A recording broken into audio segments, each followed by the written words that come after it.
हरे कृष्णा। पौराणिक और शिक्षाप्रद कथाओं के अंतर्गत आज हम बात करेंगे भक्त परमेष्ठी दर्जी की बहुत ही अद्भुत कथा। आज से लगभग 400 वर्ष पूर्व दिल्ली में परमेष्ठी नाम का काले रंग का एक कुबड़ा दर्जी रहता था। देखिए, इस चीज़ को बहुत स्पेसिफिकली मैं कह रही हूँ कि परमेष्ठी नाम का काले रंग का कुबड़ा दर्जी। शरीर से कुरूप होने पर भी वह हृदय से परंतु भगवान का बड़ा भक्त था। उसकी पत्नी का नाम था विमला और उसका एक पुत्र था और 2 पुत्रियां थी, यानी कि उसके 3 बच्चे थे। उसे स्त्री पुत्र आदि का कोई मोह नहीं था। भगवान नाम में उसकी अपार प्रीति थी। कपड़े सीते सीते वे नाम जप किया करता था। भक्त होने के साथ परमेष्ठी अपने काम में पूरा निपुण था।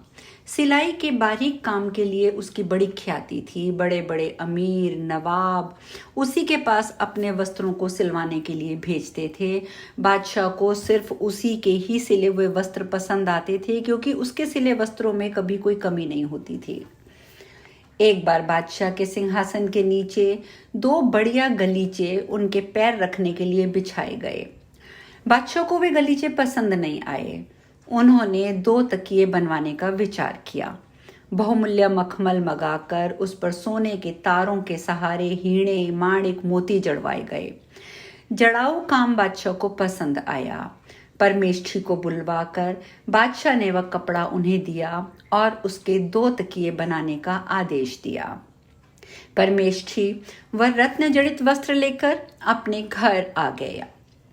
घर आकर परमेष्ठी ने उस वस्त्र के 2 खोल बनाए।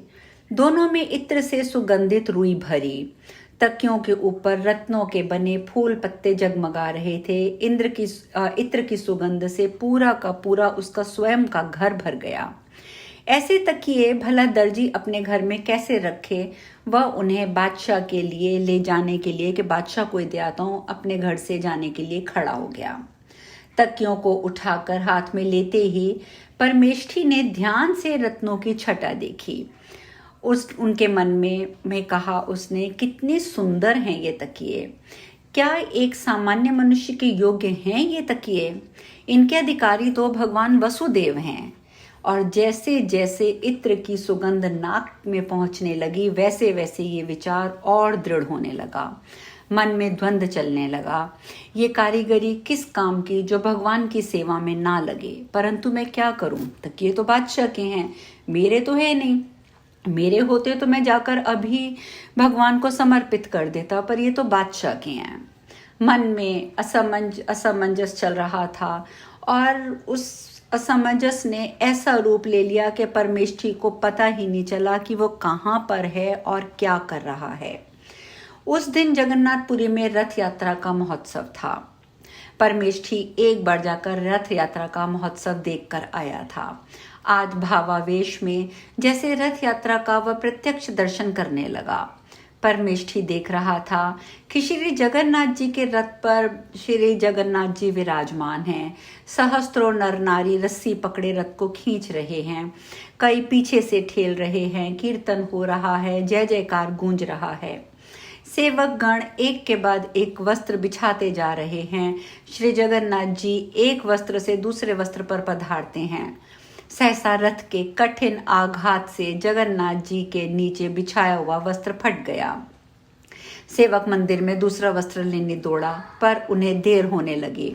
परमेष्ठी से यह दृश्य देखा नहीं गया। उन्होंने शीघ्रता से दोनों तकियों में से एक जगन्नाथ जी को अर्पण कर दिया। प्रभु ने उसे स्वीकार किया। परमेष्ठी के आनंद का कोई पार नहीं रहा। वे आनंद के मारे दोनों हाथ उठा उठा कर नाचने लगा। परमेष्ठी ने स्वप्न नहीं देखा था। सचमुच रथ यात्रा में भगवान जगन्नाथ स्वामी के नीचे का एक वस्त्र फट गया था और पुजारियों ने देखा कि किसी भक्त ने रथ पर एक बहुमूल्य रत्न जड़ित तकिया प्रभु को चढ़ा दिया है। यहाँ होश में आकर परमेष्ठी ने देखा कि एक तकिया तो गायब है, पर उसे बड़ा आनंद हुआ। सर्वांतर्यामी प्रभु ने उसके हृदय की बात जानकर एक तकिया स्वीकार कर लिया है। अब उसे किसी का क्या भय। शूद्र बादशाह उसके प्राण ही तो ले सकता है, पर उसे मृत्यु का डर कहाँ था। उसके दयामय प्रभु ने उस पर इतनी कृपा तो कर ही रखी थी। वो तो आनंद के मारे कीर्तन करता हुआ नाचता ही जा रहा था। बादशाह के सिपाही उसे बुलाने आए। एक तकिया लेकर वह बादशाह के पास पहुंच गया। बादशाह तकिए की कारीगरी देखकर बहुत संतुष्ट हुआ। उसने दूसरे तकिए की बात पूछी। परमेष्ठी ने निर्भयतापूर्वक कहा, उसे तो नीलाचल नाथ श्री जगन्नाथ स्वामी ने स्वीकार कर लिया है। पहले तो बादशाह ने परिहास समझा। वह बार बार पूछने लगा। जब दर्जी ने बार बार एक ही बात कही, अनेकों बार कही, तब तो बादशाह को क्रोध आ गया। उन्होंने परमेष्ठी को कारागार में डालने का आदेश दे दिया। परमेष्ठी कारागार की अंधेरी कोठरी में पड़े पड़े प्रभु का स्मरण कर रहे थे। सहसा हथकड़ी टूट गई। तड़ाक तड़ाक करके बेड़ियों के टुकड़े टुकड़े होकर उड़ गए। भड़भड़ाकर बंदी गृह के कोठरी के द्वार भी स्वयं खुल गए। परमेष्ठी के सामने एक अपूर्व ज्योति प्रकट हुई। दूसरे ही क्षण शंख चक्र गदा पद्मधारी प्रभु ने उन्हें दर्शन दिया।